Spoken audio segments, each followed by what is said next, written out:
श्री स्वामी समर्थ मित्रांनो, आपल्या स्वामी सेवा या चॅनलवरती तुमचे मनापासून स्वागत आहे। मित्रांनो, आज आहे अमावस्या, म्हणजे आज सकाळी 5:30 वाजता या महिन्याची अमावस्या चालू झालेली आहे आणि ती उद्या सकाळी 5:30 वाजता संपणार आहे। तर अमावस्याबद्दल सांगण्याचं कारण म्हणजे असं की अमावस्या संपल्यानंतर लागत आहे आपला अधिकचा महिना। अधिकच्या महिन्याला बहुतेक ठिकाणी धोंड्याचा महिना म्हणून, पण आपल्या ग्रामीण भागामध्ये धोंड्याचा महिना म्हणून सुद्धा बोललं जातं। तर धोंड्याचा महिना लागतोय, तर त्यांना माहिती आहे, त्यांना प्रत्येक जणांना माहिती आहे की किती स्पेशल असतो हा महिना। चला, तो वेगळा भाग आहे। परंतु अधिकाच्या महिन्यामध्ये, अधिकाचा हा जो महिना आहे मित्रांनो, तो स्पेशली पूर्णपणे विष्णूजी यांना समर्पित आहे। अधिकाच्या महिन्यामध्ये विष्णूजींचं खास पूजा पाठ, त्यांचे आराधना, त्यांचं नाम जप वगैरे, म्हणजे स्पेशली हा अधिकाचा महिना हा विष्णूजीच्या पूजापाठसाठी समर्पित आहे। तर त्यापैकी विष्णूजींच्या पूजे व्यतिरिक्त आपण म्हणजे अधिकच्या महिना 16 तारखेला 16ची अमावस्या, म्हणजे आजची अमावस्या आहे, उद्या ती संपते, परवापासनं हे लागतोय आपला अधिकचा महिना। तर याच्यामध्ये आपण काय काय सेवा करू शकतो आता बघा। एकही चान्स, चांगले मुहूर्त, चांगले दिवस, चांगला महिना, चांगला वार एकही सोडायचं नाही। असे माझ्यासारखे, म्हणजे मी अशीच आहे, मला जी स्पेशल दिवस आले त्या दिवशी काय सेवा करायचं मी शोधून मी मला नाही, अशा नाही माहिती पडले तर मी केंद्रातनं विचारपूस करत असते, पण सोडायचं नाही। कारण की एक वेगळाच आनंद भेटतो त्या सेवा केल्याने, आणि आनंद आपल्या मनाला भेटतो, पण त्याचं फळसुद्धा आपल्याला मिळत असतं। तर मी तर नाही सोडत, एकही दिवस असा सोडत नाही की विशेष तिथी आली आणि त्या दिवसात सेवा नाही करायच्या।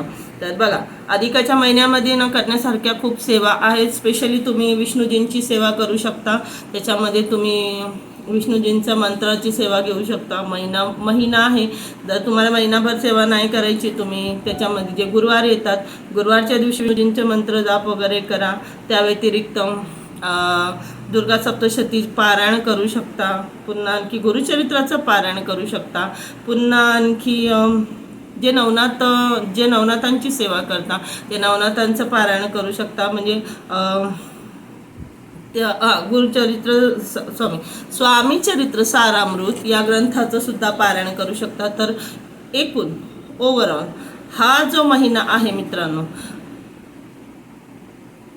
अतिशय प्रभावी, आणि मी तर म्हणते प्लीज हातातून जाऊन नका देऊ ही वेळ। जितकी सेवा करता येईल, जी तुम्हाला आवडते ती सेवा घ्या। विष्णूजींची करा, माता लक्ष्मीची करा, कारण की लक्ष्मी माता विष्णूजी एकाच सिक्क्याच्या दोन बाजू आहेत। विष्णूजींना प्रसन्न केलं तर लक्ष्मी माता स्वतःच येतील, लक्ष्मी माता प्रसन्न असल्या तर त्या विष्णूजींना स्वतःच घेऊन येतील। लक्ष्मी माता जसं तिथे धन देण्याचं काम करतात, तर विष्णूजी धन टिकवण्याचं काम करतात। धन कसं टिकवायचं याची बुद्धी देता, ह्या सगळ्या गोष्टी आहे। म्हणजे तुम्ही माता लक्ष्मीची उपासना करा किंवा विष्णूजीची उपासना करा, प्रसन्न दोघेही होणारच आहेत। तर दुसरी गोष्ट, आपण गुरुचरित्राचं आपलं पारायण करू शकतो। सप्ताहाचं तुम्ही पारायणाची सेवा घेऊ शकता, स्वामी चरित्र सारामृताची सेवा घेऊ शकता। पारायण कितीही करा आनंदच मिळतो, आणि कितीही करा कमीच वाटतं। जे सेवक आहेत ना आमच्यासारखे, ज्यांना सेवा करण्यामध्ये रुची आहे, आनंद मिळतो, त्यांना तुम्ही कितीही सेवा सांगा त्या आनंदाने करता। आणि कारण की आम्हाला त्याच्या मागचं कारण माहिती आहे की याच्या पाठीमागे आपल्याला काय मिळणार आहे। जीवनाचं सार मिळतं मित्रांनो। जरुरी नाही, गरजेचं नाहीच आहे की आकाशातून असं धन पडणार आहे वगैरे, नाही, असं काही नसतं।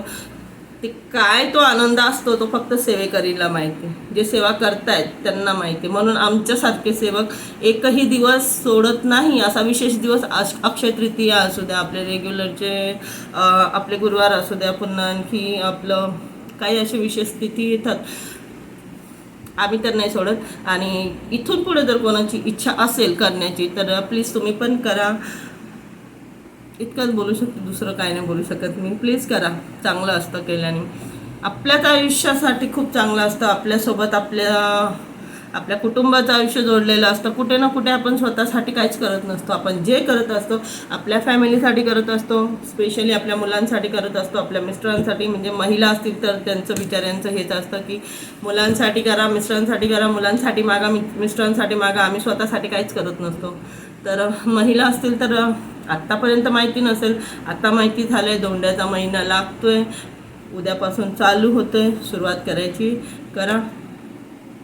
चला भेटूया पुढच्या व्हिडिओ.